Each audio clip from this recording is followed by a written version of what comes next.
alive today, he would not really be writing plays for velvet curtained elites, but would instead be writing, film scripts for common people like you and me.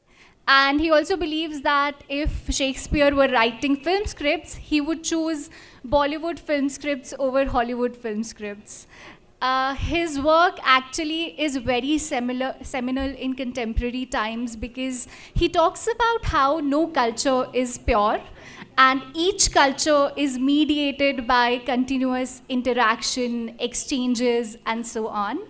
And his recent book, The Girl from Fergana, is perhaps one of his most seminal contributions to this particular idea. So without wasting another second, I would request Professor Harris to tell us about how this book germinated and how it is so special, not only because this is a syncretic account of Jewish history, but it is also interspersed with the historical account of his mother's own life, Stella. So, sir, please tell us about the book. Thank you, Urvi. Thank you to Sumita and Afan, who are not here. Thank you primarily to you who have stayed, because I think after the previous entertainment, a lot of people have left the room. So congratulations to you for having the interest in this session. So let me tell you a little bit about this book, because it's not what it might at first seem. It is a memoir of my mother. She was a Polish Jew who was born in Warsaw. She would have stayed in Poland were it not for the storms of history catching up with her repeatedly in her life. She was deported by the Soviets to a gulag in Siberia, and then in 1941 was deported again to Central Asia, to the Fergana Valley, a place that I imagine most Indians have some knowledge of, because it was, of course, the first Mughal emperor Babur's birthplace. And Fergana has had a long and storied connection to the Indian subcontinent, something that we may speak about soon. But my mother lived for 6 years in the Fergana Valley. She was orphaned there. She lived in huge poverty. She shared a mud hut with her best friend, Kamra Khan, who is an Uzbek Muslim. I never knew about Kamra Khan until 60 years later, when my mother, who at that point was beginning to lose her memory thanks to Alzheimer's, opened up to me about her friendship with Kamra Khan. The title of the book, The Girl from Fergana, refers to my mother, but it refers equally to Kamra Khan. And this is very much part of what the book is about. It's something that hopefully we'll talk about. But the title of the book points simultaneously in a Jewish and a Muslim direction. It doesn't refer to one person, it refers to two. And I think it tells you a lot about the kind of world I'm trying to evoke here, because my mother was living at the heart of what had historically been the Silk Roads, the network of trade that connected China to Persia and India through Central Asia. And the Silk Roads never belonged to one nation. The Silk Roads involved rather people from many different backgrounds who prayed to different gods, spoke different languages, living side by side and finding ways of talking with, opening up to, learning from each other. The book is set in Central Asia, but it's very much about India, because India too is a Silk Roads culture. And maybe that's something that we'll speak about more soon. So before we start discussing the book in further detail, I would really request you to read an excerpt from the book. Sure. I have the book out. So Professor Harris actually opened a treasure chest that his mother had, and bit by bit he built this syncretic world in front of us through this book. So I would request Professor Harris to just read one of his favorite anecdotes from the book for us. So just tell you a bit about the tea chest. My parents were refugees. I grew up in a very sort of poor household. There was only one piece of furniture in it, which was a Chinese tea chest that my mother had inherited from her uncle. And we were never allowed to open the tea chest. It contained all the memories of her childhood. I'd presumed that it contained simply memories from her Polish childhood. And I occasionally opened the chest, but because it was stuffed so full of not only these documents, but naphtha, the smell of naphtha would waft out, and my mother would descend like a genie to slam the top of the chest shut again. So I was really curious about what was in it, and I didn't get a chance to go through its contents in any detail until she started succumbing to Alzheimer's. Now, in the chest, there was nothing about her friend Kamra Khan. I had to recreate the story of Kamra Khan just from a few snippets that she told me. But I'm going to read you a couple of paragraphs about Kamra Khan. So this happens in the book just after she's been orphaned, just after she's lost her mother 2 years after losing her father. And my mother was going through an extraordinarily hard time. She had no food. She had no parents. Her name was Stella, my mother. Among Stella's consolations at this time was a new friend, Kamra Khan, the 12-year-old daughter of her Uzbek landlady. She became Stella's confidant outside of school. They would chat animatedly late into the evenings, even though Kamra Khan spoke less Russian than Stella did. Kamra Khan taught Stella how to fold pages torn from their school's workbooks made of packing paper into lotus-shaped fortune-telling devices, the same devices that Stella would later fold for her children. Thanks to Kamra Khan, she honed her Uzbek and finally developed a sense of affection, if not belonging, for Uzgen, the market town in which she lived. Kamra Khan, the girl from Fergana, is one of the enigmas in Stella's story. There is no record of her, no photo, no letters from her in my mother's tea chest. But when Stella first told me about her in 2012, some 66 years after she last saw her, she did so in a way that made her feel tantalizingly present. I've no idea what Kamra Khan looked like, nor how her voice sounded. What my mother remembered was less her old friend's physical appearance than the smell of her clothes in winter. Stella associated the smell with the warmth of her hugs, a memory that made my mother emotional even after almost 7 decades. I don't know if Kamra Khan wore ikat, the traditional colorfully dyed silk fabric of Uzbeks, or if in a time of Soviet modernization and wartime scarcity, she dressed in European clothes. But her wintertime hugs had clearly left a profound imprint on my mother. And in those hugs, something of the neighborly ethos of the Silk Roads had touched Stella too, like the contents of a secret love letter written in a private language that she would later forget. Thank you so much for reading, a part of the book for us. And I think what really stands out in the book is also the language of the book.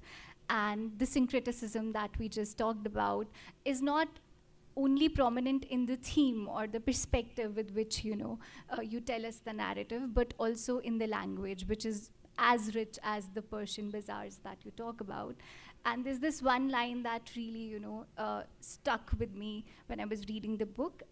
It says, so it's right after Professor Harris finds out about his mother's Alzheimer's, and he writes, "I mourned the loss of the mother who had known me in English," because she's losing out on a lot of languages, including English. And it was really interesting to me how Professor Harris, tries to build his mother a home through this book in English, but it is not the Anglophonic tradition of English. It's very different from that. So please tell us about that. First of all, please don't call me Professor Harris. I'm here as a writer. I'm here as a son remembering his mother. So I'm Gil. So my mother knew many languages. Even growing up in Warsaw, she'd spoken many languages. She'd spoken Polish, of course. She spoke Romanian with her sister, who'd been born in Romania. She spoke Yiddish with the family servants. She lived in a very bourgeois family. She spoke German with her parents. And around the dinner table, believe it or not, they spoke French because that was the language of etiquette. She picked up Russia in the Gulag. In Uzbekistan, she picked up, in Uzgen, which is actually in Kyrgyzstan, she picked up Uzbek, Tajik, and a little bit of Kyrgyz. Subsequently, Hebrew, a little bit of Arabic, Italian, Spanish. English was her last language. It was the first she forgot, and this was gut-wrenching for me. After she came down with Alzheimer's, she'd chatter with me in Polish and Hebrew, which were the languages of her childhood. Now, I could understand both because I'd grown up to a certain point speaking them, but I didn't have the fluency in either language that I did in English. English was the language in which I'd really loved my mother and she had loved me. It was surprising that every now and then her Polish and Hebrew would be punctuated by bursts of Uzbek. Now, I'd known that she could speak Uzbek, but it was only after moving to India and learning Hindi and Urdu that I realized with a jolt, Uzbek is a related language, because there are many Persian words, thanks to the Silk Roads, that had found their way through the bazaars into Turkic languages like Uzbek, and ditto through the bazaars of northern India into what became Hindi and Urdu. So my mother would refer to the flour, the only commodity that she could afford to buy at the bazaar. She would mix it with water and she would turn it into something that she called, using the Uzbek pronunciation, naan. Right? She couldn't eat gusht. There was no mirchi. She spoke about the kayamat that befell her. She spoke about where her mother was buried in a kabristan. But what bowled me over most of all, she was a very, very emotional person, even in the grip of Alzheimer's. She expressed great love and affection. She suddenly announced to me the deep mohabbat she felt for me. And I was floored. It took me migrating to India and learning Hindi and Urdu to be able to receive my mother's love in Uzbek. And it's a reminder, mohabbat does cross borders. Mohabbat does not know nations. And our imaginations have been so colonized by nation states, so siloed by nation states, that we have forgotten that language is, by definition, a communicative medium. It is the means by which we reach out to others. It's the means by which we communicate not just with those in our family around the dinner table, but with people at the bazaar, people outside the lanes we normally inhabit. I think it's a terrible shame that in our current moment, we've been increasingly conditioned to believe that our identity, whatever that is something that is acquired genealogically from ancestors. Our identity is something simply ethnic. But our identity is just as much acquired from our neighbors. Our neighbors are just as much part of who we are, including neighbors who pray to different gods, speak to different languages. My mother's time in Fergana Valley was a reminder of that. The languages she learned there were a reminder of that. And this is one of the things that I would like to think makes my book more Indian than anything else I've written, even more Indian than books that are explicitly about India. Because we may think of India as a nation state, but India was also a series of conversations with other cultures and always has been. I have met absolutely Islamophobic people in northern India, uncle types, who've railed against Muslims. And you know, if I push them on their history, it's clear that they've often experienced the pain of partition. But despite their Islamophobia, when they've listened to an Urdu ghazal, I've seen them burst into tears. Right? That despite the insistence that they are other, they're on the other side of a border that can never be bridged, yet there is something that longs for a memory of connection with that other that is otherwise reviled. In these people, I've met versions of my mother. She was someone who had experienced partition in Poland. She'd experienced again in Central Asia, and finally in Palestine, where she'd moved in 1946. Partition does not just separate people in space. Partition also works on memory. And my mother's memory was partitioned long before she had Alzheimer's. When she spoke about things that happened to her before 1948, before the partition that produced the modern state of Israel, she would speak about Muslims as her neighbors, her comrades, her friends, as she spoke about Khamra Khan. When she spoke about events after 1948, something strange happened. All of a sudden, Palestinians became the new Nazis, her mortal enemies. This was a contradiction I could never work out in her. And writing this book was an attempt to somehow make my peace with the fact that she was a contradictory person, not because of her own peccadillos, but because of what the storms of history had done to her. And in particular, storms of history that straitjacketed her within the confines of the Zionist vision of what it meant to be Jewish. But that wasn't the only way in which she was Jewish.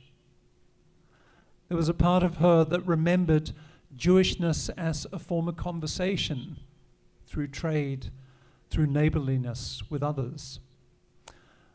My family grew up with both legacies. My sisters became hardcore Zionists and tried to immigrate to Israel. I became a Silk Roads bucked, and I migrated to India. I think there's no coincidence. This place has always felt like home in a way Israel never could. I'm not a Zionist, and I thank the part of my mother that remembered the Fergana Valley for my not being a Zionist. Thank you for this answer. I think that was really wonderful. And something that I want to talk about further is how, when I was reading the later part of the book, I think I also told you about it, that when you are reading about Stella's story, Gil's mother, suddenly you start confusing Stella as Jonathan Gil Harris himself. And there are moments, when the writer comes up and he says, oh, look, this is what my mother missed out on, this is what she did not see. And suddenly you are, jotted into understanding that, no, there's Stella and there is Jonathan Gil Harris. And I think that's really interesting because it kind of gives you a fuller perspective where a son is building on a full story of a mother. And it's also very interesting because we live in a time when we have the most passionate, or if I may say so, most aggressive political debates inside our homes, between the parents and children. So it's very interesting how you can also look at this narrative as a way where you do not only inherit your politics leave aside your culture, but you choose so. And you have done that, not only in the book, but also in your life itself. You know, you have lived, you were born in New Zealand, then you moved to England, US, and now you call India your home. So tell us about how your personal experiences have shaped this larger, broader understanding, which is very different from your own mother. At a certain point in the book, I say that I'm treating Stella's memories as almost like home videos taken by a child, because she was a child when she was living in the Fergana Valley. And when you look at home videos taken by a child, what has attracted the attention of the child is actually often not the most interesting thing in frame. The child is interested in this little thing, glittering thing in the ground, but you can see in the corner of the frame something else, something extraordinary. Now, I'm not saying that what I see is right and what she saw was wrong at all. What I'm trying to suggest is that history is reconstructed through memory is always a series of conversations and debates. This book, I am a character in it, in as much as I'm a son trying to make sense of his mother's memories. And I'm talking with those memories. I'm talking about what troubles me in some of those memories. I'm talking about what I find fascinating and mesmerizing and long for in those memories. I'll give you one example. So my mother had always described Uzgen, the town in which she lived for 5 years, as a backward, primitive place. And that made sense to me because she lived in a mud hut, as most people did at that time in the Fergana Valley. She never spoke to me about a building that I discovered online. It was a tall minar, 28 meters, beautifully constructed, dating back to the 12th century. And I asked her about it, and she said, oh, that was in my back garden. I found this image online when looking for things about Uzgen. And my mother said, oh, I lived with. And I said, so what was your sense of that building? And she said, oh, you know, it was a strange building. It was where Muslims would go and pray. I mean, that was clearly a false memory because Muslims don't pray in minars. She thought of that building as culturally other. In fact, she and Kamra Khan used to slide down the hill next to that minar on pieces of cardboard, which is a really nice memory, the two girls from Fergana traveling together. But I subsequently found out in a historical record written by a Palestinian who visited the Fergana Valley in the 11th and 12th centuries, someone named Al-Maqdisi. He's a great historian. Al-Maqdisi means from Jerusalem. And Al-Maqdisi had grown up in a city, Jerusalem, that was shared by Jews and Arabs. And he traveled all over the territories that paid tribute to the Abbasid Caliphate, which included the Fergana Valley. And his attention was drawn to places where Jews and Muslims lived together, because this was very much his experience in Jerusalem. And he said, in Uzgen, my mother's town, there is a very large population of Akle Ezima, which means people who pay the Dimma, Jewish people, who bankrolled the buildings, including the minar. It was a Jewish-Muslim building. My mother couldn't possibly see that, partly because she was remembering many years later as someone who'd lived through the partition of Palestine and believed that Jew and Muslim never the twain could meet. Yet in the Fergana Valley, as her own experience reminds us, the twain had met and been intimate and spoke with and loved each other. We see it still in these buildings in Uzgen. It's extraordinary how the storms of history keep inducing amnesia in us. We believe now that Jews and Muslims belong to completely incommensurate civilizations, that they're born to be enemies. this is simply not the case. For 950 years, Jews and Muslims lived with each other as neighbors. Jews historically faced far less prejudice in Muslim locations than they did in Christian Europe. And yet now we built up this narrative of Judeo-Christian tradition as opposed to Islamic civilization. I think it's important for us to remember that there are sometimes intimacies that nation states have worked to make us forget. That the Judeo-Muslim tradition is just as vital historically as any construct of the Judeo-Christian tradition. Thank you so much for answering this. I think we are short of time, and we have to conclude with this one last question that I definitely wanted to ask you. And I read this line, and I felt it was so ironic to read it in 2026. In the early 1940s, for a Jewish refugee family in Soviet Central Asia, Iran offered the most immediately available route out of destitution and danger. And that was so interesting to me, thinking about what is happening right now. And I think your book constantly talks about, the historical anecdotes, which also border on the fluidity of mythical traditions, where you are trying to build a narrative which is clear, but which leaves scope for the readers to actually find out what really happened in history, So could you please tell our audience? Yeah, I'll very quickly, because I see you're looking at your watch. One of the things that I wanted to do with this book, it became increasingly apparent to me after my mother pronounced her Mohabbat for me.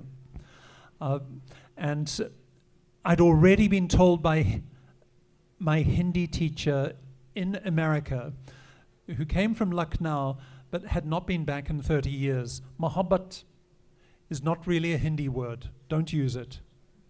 No, don't use it. Pyar. Prem. No. And I was fascinated by how all these sort of Persian components of Hindi were in the process of being expelled, driven out the language in the name of some completely phantasmatic idea of linguistic purity. Now, the same thing has happened actually in Jewish historical memory. Iran is now Israel's most mortal enemy. The fact of the matter is, historically, for thousands of years, literally thousands of years, Jews and Persians have been extremely close. They've been neighbors. I was struck by this first in 2016 when I visited Iran, and I didn't want to identify that I was Jewish. I thought I'd be in trouble. But I noticed that the people I was speaking with would often speak about their Jewish friends without any sense of judgment. So I outed myself as Jewish. Yes, there was a lot of antipathy voiced against Israel, but not to Jews. There are seats reserved in parliament for Jews. There are 19 functioning synagogues in Isfahan. I don't know how many of them are functioning now after Donald Trump and Benjamin Netanyahu's latest ridiculousness. Jews came to be Jewish not because they were born in ancient Israel or originated in ancient Israel. The Israelites were captured by Nebuchadnezzar and taken to Babylon. They were freed by Cyrus the Great, the Persian emperor. And in the wake of their liberation, the Israelites tried to codify their religious beliefs. And they did so by speaking with Zoroastrians. Many Jewish beliefs that we think of as absolutely Jewish, like the belief in a Messiah, there was no Messiah until they'd heard about the idea from Zoroastrians. There was no idea of heaven and hell till they heard about it from Zoroastrians. Orthodox Jews are used to burying their fingernails and their hair after it's been cut in the ground. They learnt that from Zoroastrians. Every Jew who can trace their ancestry ethnically back to the Jews who are in Babylon has a Persian past and has ancestors who spoke Persian. This has been completely forgotten. And so this book is an attempt to remember pasts that may seem completely counterintuitive to us, that involved not just Jewish-Muslim intimacy, but Jewish-Persian intimacy. It's become incredibly relevant in light of what's been happening over the last month. And I pray to the goddess that Jews and Persians will find a way of remembering their deep intimacy. Because otherwise, I don't see much hope, not only in Western Asia, but in the rest of the world. Thank you so much.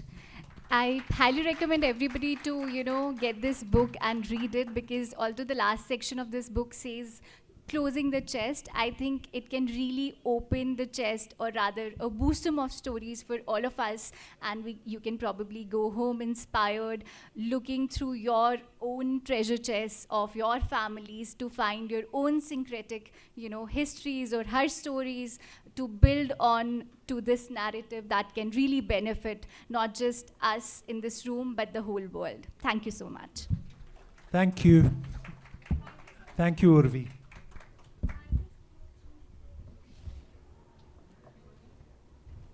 Thank you so much, sir, for that wonderful conversation.